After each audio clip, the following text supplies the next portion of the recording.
Oui, alors Washington ne communique pas de liste précise et détaillée des équipements que la Corée du Nord est en train de vendre à la Russie. Les Américains parlent simplement d'obus ou de roquettes, mais le renseignement américain surtout dit que la Russie veut en acheter dans des quantités absolument astronomiques. On parle de plusieurs millions de pièces. Alors que faut-il en déduire? Eh bien, pour les Américains, c'est clairement le signe que la Russie est aux abois et doit, entre guillemets, faire les fonds de tiroir pour s'approvisionner en armes. C'est vrai que les sanctions ont eu un effet absolument dévastateur sur l'industrie de la défense russe. Les Russes sont privés, on le rappelle, de technologies américaines, de technologies européennes. Il y a un embargo sur les composants électroniques. Conséquence, ça devient très compliqué pour la Russie de produire non seulement des missiles de haute précision, des missiles téléguidés, mais on se rend compte aujourd'hui que ça va tellement mal dans l'industrie russe que Moscou n'arrive même plus à fabriquer des armements et des équipements de base comme les obus. Les voilà donc obligés de se tourner vers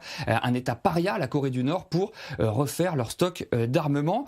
Alors les spécialistes ici disent que ça n'est pas forcément une bonne affaire pour Moscou, tout simplement parce qu'on ne sait pas ce que vaut cet arsenal nord-coréen. Il faut savoir que les Russes ont déjà connu des déboires en achetant des armes à un autre État paria, l'Iran. Les Russes ont effectivement acheté des drones iraniens, une centaine de pièces au total. Le problème, c'est qu'une bonne partie de ce matériel s'est avéré de piètre qualité et était défectueux. Les Russes n'ont pas pu les déployer sur le champ de bataille. Quoi qu'il en soit, les Américains sont convaincus que faute de mieux, les Russes vont continuer de se tourner vers les Nord-Coréens pour combler leur pénurie d'armement, tout simplement parce qu'ils n'ont pas d'autre choix.